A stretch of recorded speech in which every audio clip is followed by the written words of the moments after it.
my friends. When I was in 8th grade, my class went through preparations for the celebration of the sacrament of confirmation. Part of that included information on what the ritual of confirmation would entail.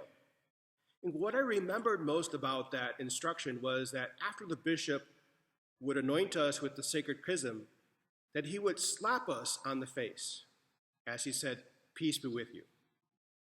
Yes, you heard correctly. As he would say to us, "Peace be with you," he would slap us. Before the Second Vatican Council, the ritual for confirmation did indeed include a slap. And all kinds of meanings were attributed to this strange ritual, like it being a reminder for us to be brave in spreading and defending the Catholic faith, or being ready to suffer for Christ just as he did, or as was explained to us by the nuns, that the slap was a way to toughen us up, a spiritual boot camp, so to speak, to prepare us to be soldiers for Christ. Oddly enough, the rite of confirmation was revised in 1971, and this ritual slap was dropped in the new version. But the sisters were still teaching religion class like it was still 1950, even though it was 1981. Now, the confirmation slap in practice was more akin to a tap on the cheek. But in my mind's eye, it was a full-blown Hollywood-style slap that was going to hurt. I remember being very anxious about this. And I wondered, why would the bishop want to hurt us? When I shared my anxieties with my parents, I was surprised when they provided me with a doctor's note of exemption, so to speak.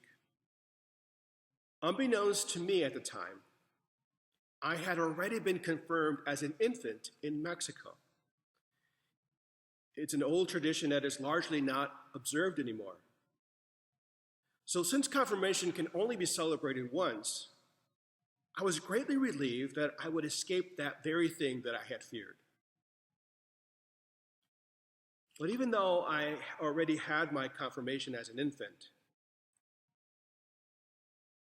that comfort was replaced with anxiety again when I was informed by the nuns that I would still have to stand before the bishop and make a profession of faith, I guess to confirm my confirmation, so to speak, and so much for my doctor's note of exemption.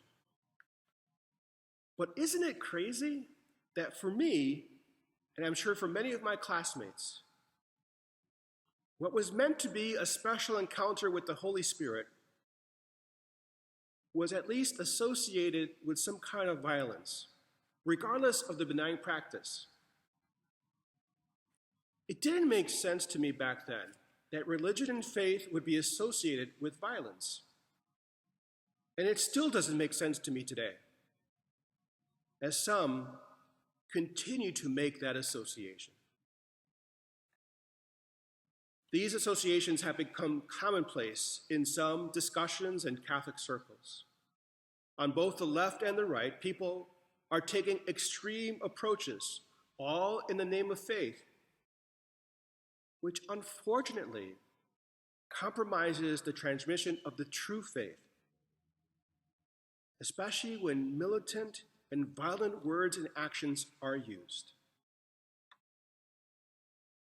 Social media has become the popular forum for these types of exchanges, where the message of the gospel is sullied by insults towards others. People on the left choose to work for change, not within the parameters of the democratic system or within the workings of the church, but rather through violence towards other persons. And people on the right choose to not let law enforcement do their job or to allow the Holy Spirit to guide the church, and instead take matters into their own hands and likewise commit violence towards other people, as was recently seen in Kenosha, Wisconsin. And when religion and faith is thrown into the mix, such as in describing the rosary as our weapon of choice, or as Christians uphold someone like Kyle Rittenhouse, who killed 2 men last week, as a hero, we accomplish nothing towards attracting others to Christ. Instead, our words and actions are a repulsion, and people end up choosing to abandon faith and religion altogether. Extreme factions on the left and the right, unfortunately, have resorted to tactics of intimidation, verbal and physical assaults, with the unfortunate and erroneous belief that they are justified. But where in the Gospels do we see Jesus advocating violence, whether it be a physical violence or intimidation or denigration of those we do not agree with? Nowhere do we see Jesus instructing us to act in this way. Quite the contrary. Jesus' approach, which we are to follow as his disciples, is so far removed from the approaches that are so much in vogue right now. And today's gospel is a clear indication of that. This section from Matthew's gospel that we hear today deals specifically with the question of how to correct someone who is in sin. And Jesus proposes several levels that each we are to require to follow, each one requiring more people and more resources, with the purpose not to condemn them, but to seek reconciliation. First, Jesus tells us to try to work it out with the individual one-on-one. And if that doesn't work out, then to bring other people into the conversation. If that doesn't work out, then to take it to the next level by bringing it to the public forum, to the church.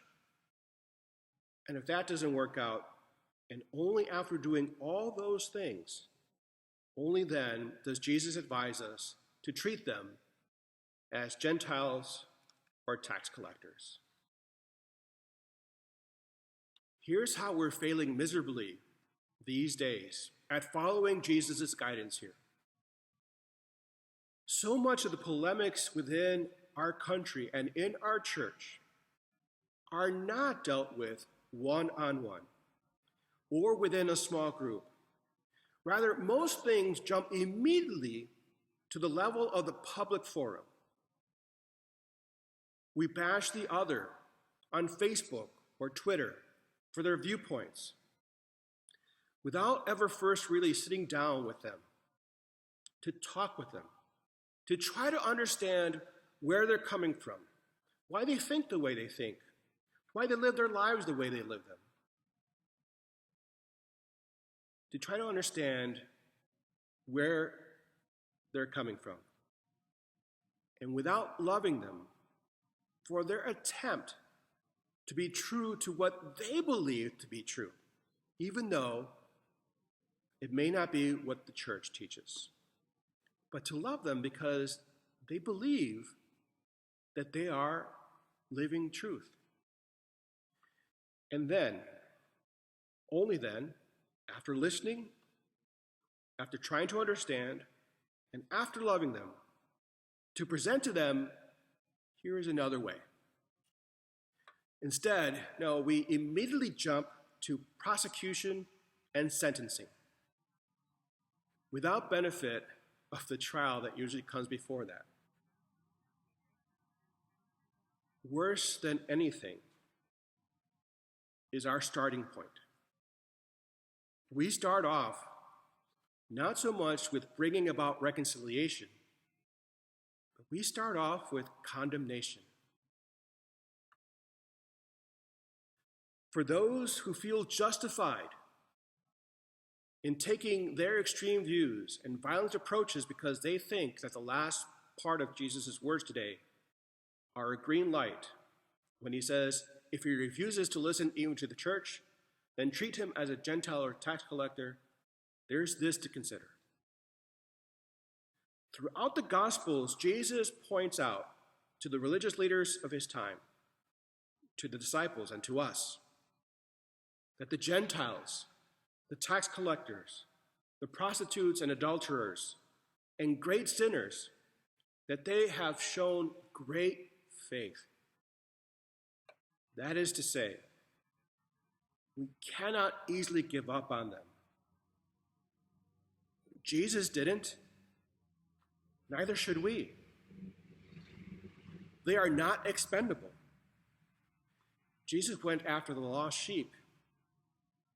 So should we. They are not beyond ours or God's mercy.